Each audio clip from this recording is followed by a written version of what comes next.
नवरात्रि में घर ले आए, इन 5 में से कोई एक चीज अगली नवरात्रि तक घर में खूब आएगा पैसा, दूर हो जाएगी गरीबी। अतः कौन सी है वे 5 चीजें? जानने के लिए वीडियो को अंत तक ध्यान से अवश्य देखें। नमस्कार, आप सभी का स्वागत है एक बार फिर से। दोस्तों, हमारे प्राचीन वास्तुशास्त्र में व्रत और त्योहारों को बहुत अधिक महत्व दिया गया है, क्योंकि त्योहारों के दिनों में ब्रह्मांड में व्याप्त सकारात्मक ऊर्जाओं का प्रभाव अधिक मात्रा में होता है। त्योहारों के मौके पर हर तरफ प्रसन्नता का वातावरण होता है। इसके पीछे का कारण होता है पारलौकिक शक्तियां। इन दिनों में की गई पूजा पाठ और मंत्र उच्चारण का मनुष्य को अधिक फल प्राप्त होता है। हमारे पंचांग में उल्लेखित की गई सभी महत्वपूर्ण तिथियों पर वास्तुशास्त्र के इन उपायों को करने से हम सुख समृद्धि की प्राप्ति कर सकते हैं। वास्तुशास्त्र में नवरात्रि के 9 दिनों को बहुत ही महत्वपूर्ण माना गया है। नव वर्ष आरंभ होने के साथ ही शारदीय नवरात्रि का उत्सव मनाया जाता है। इन 9 दिनों में मां के अलग अलग 9 रूपों की पूजा की जाती है।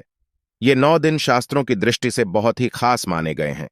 यदि आप नवरात्रि का व्रत करके विधि विधान से मां की पूजा आराधना करते हैं तो आपको अवश्य ही मनोवांछित फलों की प्राप्ति होती है। वास्तुशास्त्र में ऐसी 5 महत्वपूर्ण चीजों के बारे में बताया गया है। यदि आप नवरात्रि में इन चीजों को घर पर लेकर आते हैं तो आपकी आर्थिक स्थिति और भी अधिक मजबूत हो जाएगी। आपको धनागमन के कई अवसर प्राप्त होंगे और मां लक्ष्मी की कृपा सदैव आपके ऊपर बनी रहेगी।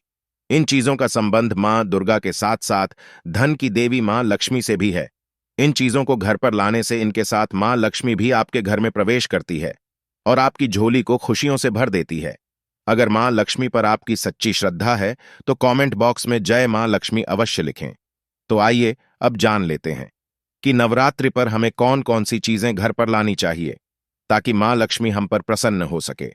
सबसे पहली चीज है झाड़ू। दोस्तों, झाड़ू को मां लक्ष्मी का प्रतीक माना गया है, इसलिए आप नवरात्रि में नया झाड़ू खरीदकर घर में अवश्य लाएं। नवरात्रि में खरीदा हुआ झाड़ू बहुत अधिक प्रभावशाली होता है। इसके उपयोग से घर की सारी नकारात्मक ऊर्जा का नाश हो जाता है और साथ ही घर में सुख शांति का वातावरण भी बनता है। दूसरी चीज है तुलसी का पौधा। दोस्तों, तुलसी के पौधे में भी मां लक्ष्मी का वास माना जाता है। यह अत्यंत पवित्र पौधा है। नवरात्रि में इसको घर पर लाने से इसका सकारात्मक प्रभाव कई गुना अधिक बढ़ जाता है। नवरात्रि के 9 दिन इस पौधे की अच्छे से देखभाल करें और शाम को इसके नीचे गाय के शुद्ध घी का दीपक जलाएं। ऐसा करने से आपके जीवन में चल रही सभी प्रकार की धन संबंधी परेशानियां दूर हो जाती हैं। तीसरी चीज है कमल का फूल। मां लक्ष्मी कमल के फूल पर विराजमान रहती है, इसलिए नवरात्रि में आप कमल का एक फूल अवश्य लेकर आए और इसे घर में पानी के कुंड में अथवा बर्तन में 9 दिनों तक रखें। ऐसा करने से आपको जीवन में कभी धन की कमी महसूस नहीं होगी। मां लक्ष्मी आपके घर में सदा ही निवास करेंगी। चौथी चीज है मोर पंख। मां सरस्वती को मोर पंख अत्यंत प्रिय है। साथ ही श्री कृष्ण को भी मोर पंख बहुत अधिक प्रिय है। नवरात्रि के दिनों में मोर पंख घर पर लाने से विद्यार्थियों को मां सरस्वती की कृपा प्राप्त होती है और वे जीवन में सदा ही उन्नति करते हैं। मोर पंख को प्रेम और शांति का प्रतीक माना गया है। इसे घर पर रखने से पति पत्नी के बीच में प्रेम बढ़ता है और जीवन सुखमय बिकता है। पांचवी चीज है पीपल का पत्ता। दोस्तों, पीपल के वृक्ष पर भगवान विष्णु और माता लक्ष्मी का वास होता है।